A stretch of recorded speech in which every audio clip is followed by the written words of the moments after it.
Thanks for listening to the Farmers Weekly podcast. Do remember you can subscribe to Farmers Weekly magazine and get all the latest news, views and market prices by visiting fwi.co.uk.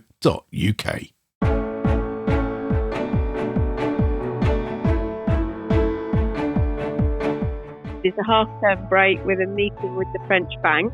We've got to sign our documents to apply for our right to farm. I guess we started talking seriously about it around Christmas time and found some good agents in France who've been extremely helpful. It's not the easiest thing to buy a big farm in France, but yeah, we've found a way. A British farming family quits the UK to go farming in France, saying they feel more valued by the French government than they do here in England. A major genetic breakdown is confirmed in yellow rust resistant wheat, and pork sales soar as Madame Tussauds Waxworks Museum in London celebrates National Sausage Roll Day. Welcome to the Farmers Weekly podcast. I'm Johann. I'm Louise Impey. And I'm Hugh Broom. All that and more coming up, but first, funding for nature-friendly farming is set to be slashed in the government's June spending review. That's according to an exclusive report in the Guardian newspaper, which says agri-environment support will be cut for all but a few smaller farms. Now, DEFRA's refused to comment on the report, which has caused consternation among farming leaders. And we're joined on the line now by Phil Stocker, Chief Executive of the National Sheep Association. Phil, welcome to the Farmers Weekly podcast. It just seems to be one thing after another at the moment when it comes to funding cuts for farmers. It does, actually. It's just relentless at the moment, and I think it's verging on becoming a bit chaotic, to be honest. You know, I think we're risking really destroying any trust that might be left between farmers and DEFRA at the moment. A trust that has been, there's a lot of effort been put into trying to build that trust over this last 5 or 6 years or so. I felt we were getting somewhere, to be honest, and I think it's just it's melting away as we speak, really. Phil, look, in the context of what's been floating around this week and drastic cuts to support, a lot of your sheep sector colleagues were probably up against it as it is with, changes to upland stuff, changes to HLS, changes to SFI.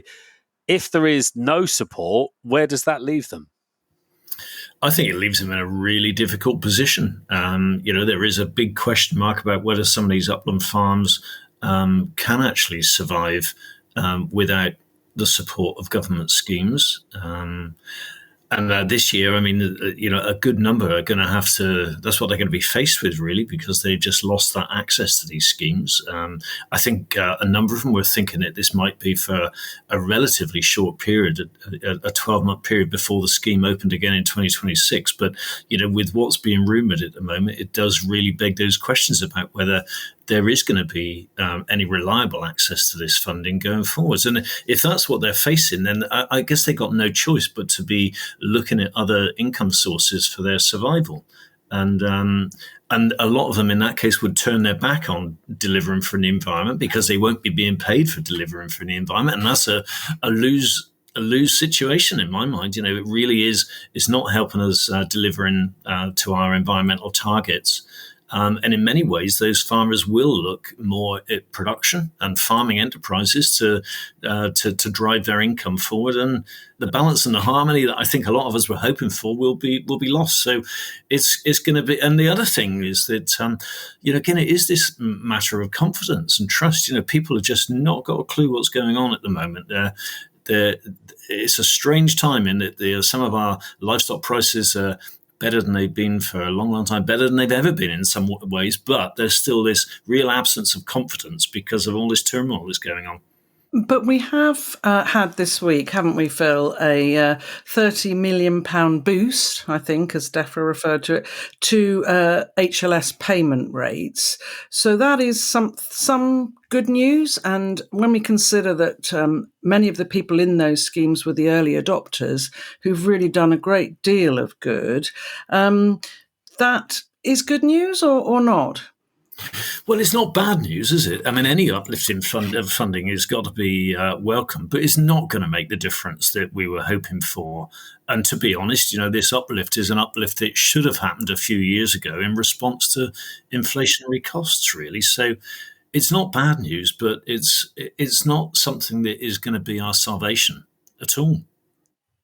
No, and I think the other thing is that we still need to understand how these people who are, if you like, imprisoned in these HLS schemes, how they're going to be able to move on to any new schemes, because I think most of these will expire, won't they, in the next couple of years?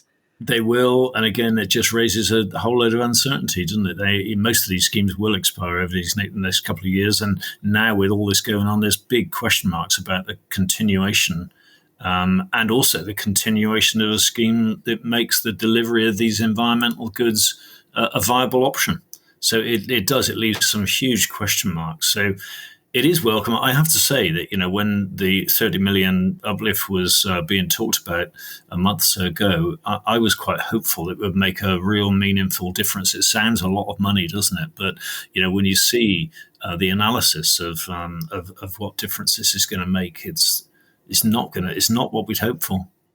And Phil, away from the turmoil of uncertainty and not knowing what's going to happen from one day to the other, what we do know is a whole load of you lot from the NSA and all your sheep farming friends are all heading to Penrith for North Sheep 25, is it? We are. That's absolutely right. Next Wednesday on the 4th of June, that's where we're going to be. And despite all this turmoil, I can tell you there will be smiles on people's faces, because that's what sheep farmers are like. They will come together and they will have a moan. There will be concerns, but it'll be a great event just to bring people together, the whole industry, from the farmers and the vets and the advisors and all the trade that are involved with the sheep industry. There's going to be somewhere in the region of 220 trade stands there. So it's a big event. There's seminars going on through the day, some of which will cover the sorts of subjects that we're talking about now. How do we deliver in the uplands good environmental outcomes from sheep farming? What is the future of our hefted flocks? There's going to be some great discussions going on, and there will be literally something for everyone, including what I think is going to be some fascinating farm tours around the estate with John and Liz Peel and their family. So it will be a great event. Despite all the turmoil that's going on, it'll be a great event. That's Phil Stocker from the National Sheep Association. And if you want to know more about North Sheep 2025, Wednesday the 4th of June, simply visit nationalsheep.org.uk. Hugh, this speculation that funding is to be slashed, do you think it's a genuine leak, or do you think they've put it out there, kite flying, to see what the reaction is? Kite flying or leaking? Well, in the past, Helena Horton from The Guardian, who wrote this piece, she's an environment reporter, she's put stuff out. It's like she's been throwing stuff by government officials and then chucked it out there as a bit of a, like you say, balloon kite flying, dropping a stone in the pond and seeing how it ripples to see what the reaction is. But several people have said to me in the last 24 hours that this is a DEFRA, a leak from a disgruntled DEFRA employees. Now, if it's coming in that route, then it's not kite flying. And it could well be that's what's going to happen. Nothing's going to get funded much after 2026. Or if it is, it's going to be targeted at, I think the idea is small farms and not large, wealthy farms. So obviously in the world of DEFRA, agro, socioeconomics, you can't be a wealthy small farmer or a poor large farmer. So who knows? It does seem somewhat ridiculous in many ways, Louise, to suggest that funding is going to be directed towards small farms, but larger farms are not going to get as much. I mean, I get it to a certain extent, but nature doesn't decide between a small farm and a large farm, does it? Well, no, it certainly doesn't. And nature doesn't respect boundaries at all either. I suppose we should probably say we are assuming that this is funding for nature recovery rather than just for keeping farmers in these areas. But it seems very strange to me. I mean, what are they going to do? Is all the nature going to get up and move and go to a place where it's going to be better looked after, if that's what they're proposing? That doesn't really seem right. Is a small farm decided on by its size, by its turnover, by the number of employees? How are we sort of defining that? What is a small farm versus a large farm? And the other thing I think about all of this, of course, is there is some work going on, nature recovery work on a landscape scale. So if you are then taking only a little bit of money and targeting in only certain areas, then what's going to happen to all that fantastic work that's done where people have, come together and provided this connectivity for nature, which is so badly needed? The government does seem to want farmers to do more and more and more when it comes to nature recovery, environmental enhancement, landscape protection, etc. And yet they're giving farmers less and less to do it with. Well, they're just not going to do it, are they? I mean, you can't expect people to carry on doing what they've been doing. And let's face it, in a lot of cases, I know they're income foregone schemes, for example, all the stuff that's happened with agri-environment, field margins, wild bird plots and stuff like that. But in a lot of cases, the payments that they've been getting for those anyway, you could argue they don't actually cover what's happening there in terms of loss of income and the time and the effort and the diesel burn to plant things and do whatever. So I just think it's just not going to happen. People already are saying, well, if this is the case, the only way that I can survive is to intensify and push the farm a lot harder than I've ever done, because I can't afford to let these bits slacken off and not produce anything, as lovely as they are. And if it's about survival of that business, then that's what they're going to do. Equally, some are just going to walk away, aren't they? Because they can't viably farm without that element of support in the system.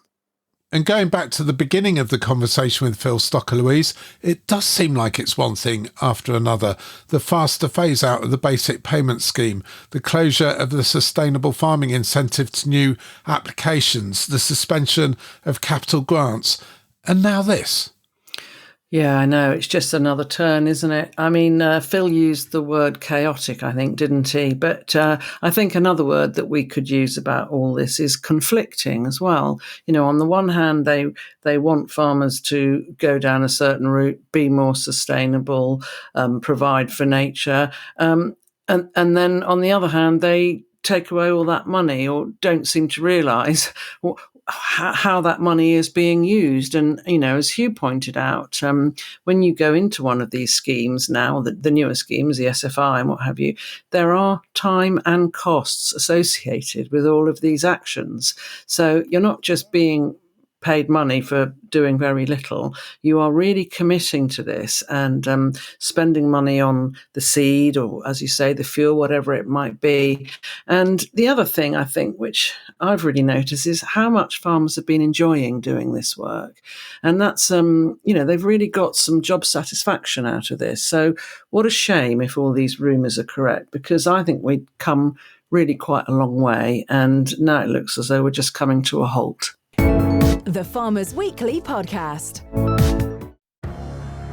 British farmers face significant challenges, from unpredictable weather to isolation and rising production costs. That's why Kubota UK proudly supports Britain's Fittest Farmer, a nationwide competition promoting physical health and mental well-being in agriculture. Backed by the Farming Community Network, it goes beyond fitness, encouraging open, honest conversations about mental health across the farming community. Learn more about Kubota at kubota.co.uk. The Farmers Weekly Podcast. Now, as you heard at the top of the podcast, the Hertfordshire farming family are quitting the UK to farm in France, where they say they face a better future.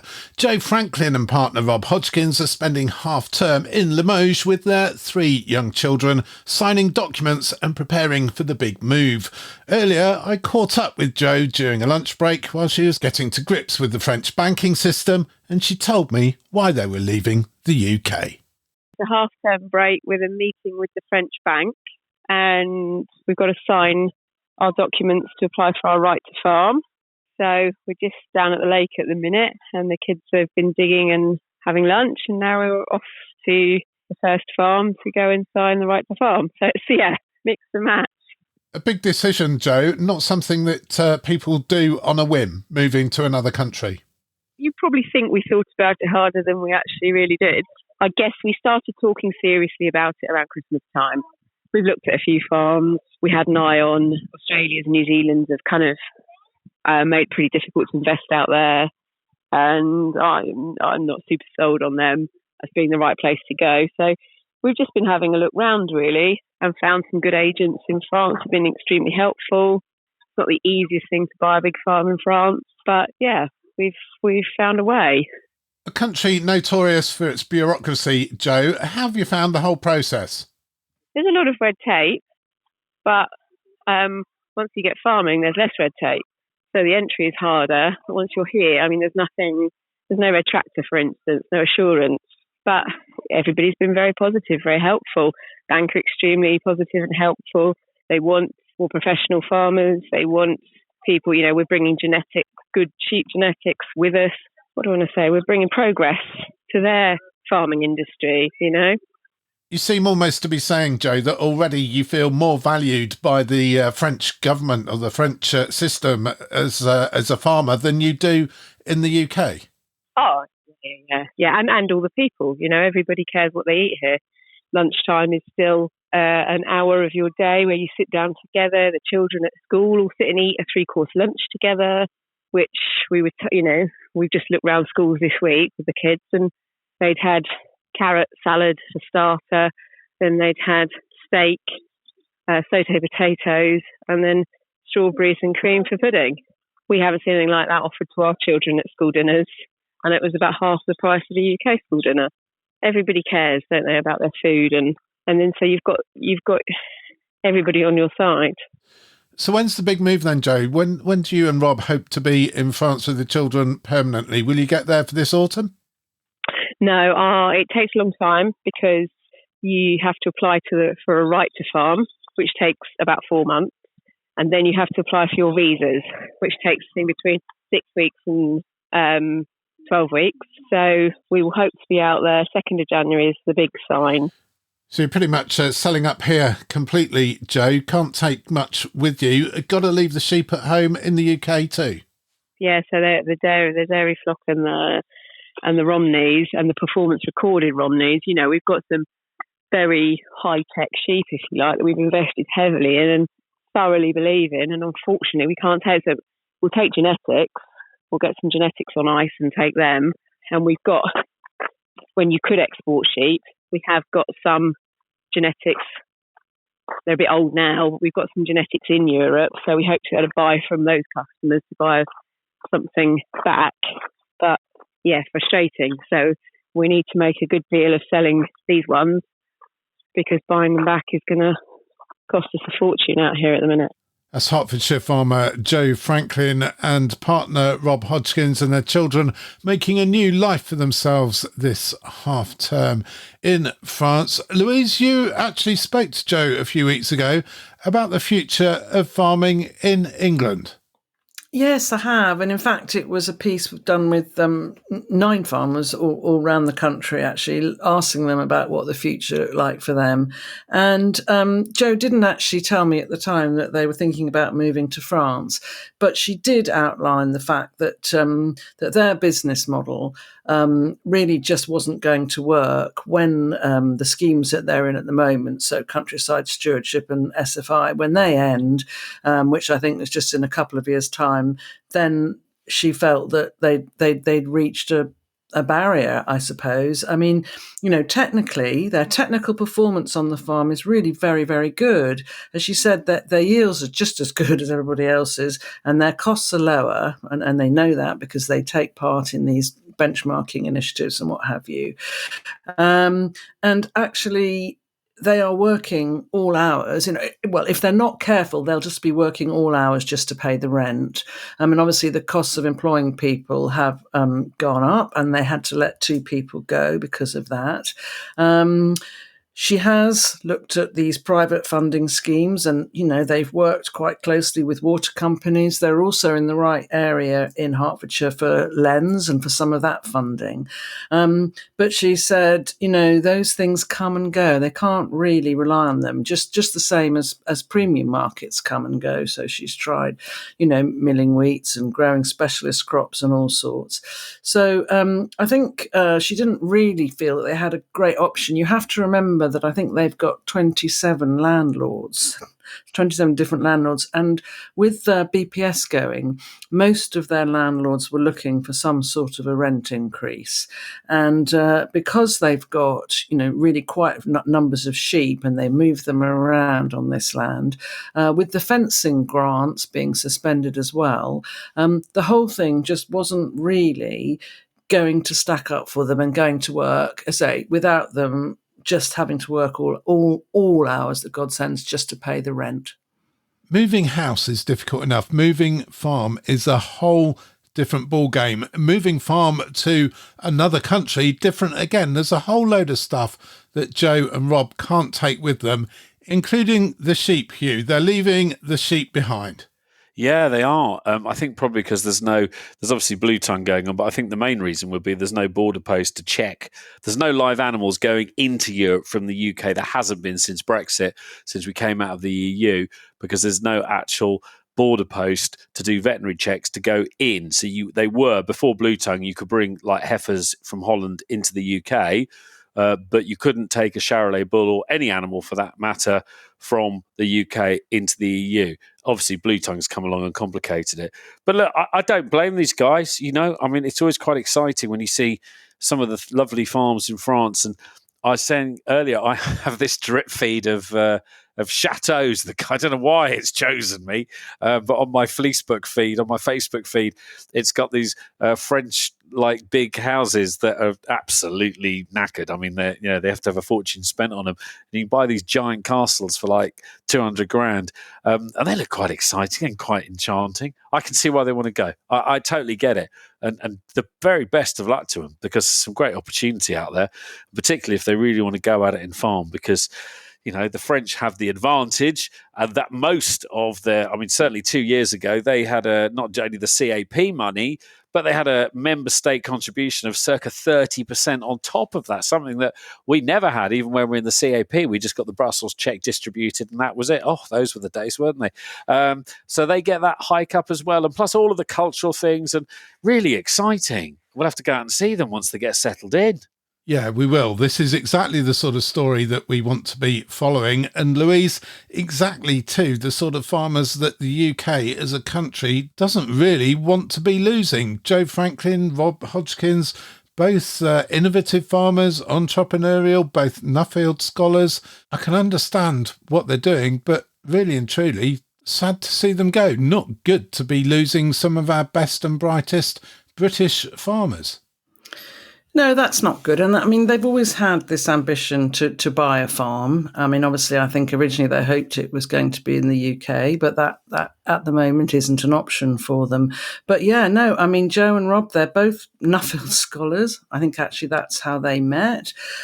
Joe was a monitor farm. They've both done a lot of extra training. They've done that advanced farm business management course. I think Joe's even still studying at the moment at Cranfield, or was doing an MBA. So then we're sad to see them go. These are exactly the sort of young and hardworking people that we need in the industry. But I think everybody recognises and understands why they're doing what they're doing. Upsides and downsides, though. No red tractor in France, Hugh, but lots of red tape. Yeah, there's no shortage of that. And I'm sure they've had people helping them. When you speak to people, it's all just the basic thing of buying the land and getting settled and going to see the Marie and sorting out the local mayor and all that joy. There's that to do, let alone all the other stuff that comes with it. Plenty of red tape still, I'm sure, around payments. And hey, they get payments. Wow, that'll be a novelty, won't it? And all of that. But, I think it's a fantastic thing. It's a sad thing that they're leaving the UK. But for them, I think it's a great opportunity and something to be relished, and I think and culturally it's very different, isn't it? Particularly you get down where they're going to that Limousin region, it's lovely. Food is dead centre of everything. Their country may be slightly more bankrupt than us, but they're still supporting their farmers and they're still putting food top dead centre of everything they do. So the very best of luck to them. The Farmers Weekly Podcast. Now, time for a special message from this week's podcast sponsor, which is Syngenta. Syngenta's launched a new initiative called Fields of the Future, and the goal is to tap into farmers' insights on evolving cropping practices and variety selections to understand how growers might adapt to current and future challenges in UK cereal production. As genetic solutions to pest and disease issues enter the market and become available in commercial varieties, farmers, of course, face some very important decisions, and these choices can significantly impact both profitability and sustainability goals. The results of this initiative are now in, offering valuable insights into how growers are navigating what are complex issues. Watch out for more variety insight from Fields of the Future in Farmers Weekly and online over the next couple of months at fwi.co.uk. And thank you very much to Syngenta for sponsoring the Farmers Weekly podcast. The Farmers Weekly Podcast. You're listening to the Farmers Weekly podcast. Welcome along wherever you're listening to us from. You can email us podcast@fwi.co.uk. And if you're in the UK itself, you can message us by texting the word farm followed by a message to 88440. Louise, some big news this week. Confirmation that wheat varieties bred to be resistant to yellow rust are no longer resistant to the disease. A major winter wheat yellow rust resistance gene has failed. We suspected as much a month or so ago. Confirmation of that gene failure now reported by the Agriculture and Horticulture Development Board. What does it mean for growers? Yeah, well, what that means is that quite a few of the wheat varieties that are currently on the recommended list and quite a few of the popular ones that are grown widely around the country, the resistance rating that they have got really doesn't apply any longer. So what has been confirmed today is that it's the YR15 gene which the pathogen has managed to overcome. Now, as you said, that is a major gene. That's major gene resistance. So that is a bit of a concern. When we talked about this before, we made mention of the fact that there were these two types of resistance, this seedling stage and the adult plant resistance. And we didn't know at that stage whether the adult plant resistance had been overcome as well as the seedling stage resistance. Well, we now know that it has. So yellow rust has continued to affect these varieties and affects some of them really quite badly. Of course, the only other sort of thing to really be aware of is that varieties have more than one resistance gene in them for these diseases. So it does slightly depend on their full genetic makeup as to how badly affected they are or aren't by yellow rust. But it's not really what we wanted to hear. I think farmers have got enough on their plates at the moment, and it looks like we've now got many more varieties that are susceptible to yellow rust than we thought we did at the start of the season. So growers are relying on that yellow rust resistance rating, on that yellow rust resistance gene. Well, they can't rely on it any longer. It ain't necessarily so. Hugh, we've also reported in recent weeks on lack of rain. Drought now declared in northwest England. Yeah, drought in the northwest. Reservoirs revealing their secrets that have been submerged for nearly 100 years. Some of these, it's the classic sort of the Times picture story, isn't it, of a reservoir and the remains of a village appearing, but really serious for the northwest because normally it's the most wet sort of region of the UK, and their rainfall is massively under par. Obviously, we've had some rain this last week, but nothing like what they would normally have. And the fact that these reservoirs are very empty and a drought's been declared, really worrying. Yeah, a worrying situation here too in East Anglia, and no drought yet. We have had some rain this week, a little rain at least, nowhere near enough to make a difference. Still looking at an early cereal harvest, and as grain fill approaches, that's going to impact on yields. That's what's going on in the field. Out of the field, though, another thing that is causing consternation is the number of high-profile people in agriculture that are changing jobs at the moment. Last week, we reported that Janet Hughes, DEFRA Farming and Countryside Director, was moving on. Well, since then, we've heard that Terry Jones, Director General of the NFU, is leaving his post. Also, Sandy Capella of the Rural Payments Agency, after 13 and a half years, he's moving on too. Another civil servant that will be missed by the farming sector. Hugh, one person who is sticking around, Alistair McIntosh, Interim Chairman of Assured Food Standards, that's the Red Tractor Farm Assurance Scheme. Alistair McIntosh now appointed to that role on a permanent basis. Yeah, Red Tractor really breaking the mould there and building confidence with their grower audience by appointing the interim chair. Yeah, not a lot to say about that really, other than it's a pretty... I'm going to be brutal. It's uninspired, you know, and I think a lot of producers who we went through the psychodrama with Red Tractor of the Green Initiative, then all the inquiries, all the money, all producers' money spent on it, NFU members' money, Red Tractor money. It's all been spent on these inquiries and everything else, and you know, governance needs to be addressed. This needs to be sorted out, and we haven't moved on. It's like Groundhog Day. So I'm just lost for words about all of that, to be honest. And indeed, a heck of a lot of my colleagues are as well, because they were looking for something new and exciting, someone to lead it through, take it to the next level, because we need assurance. It's a really good system, but it needs an utter reinvigoration to get it moving and to get people believing in it again.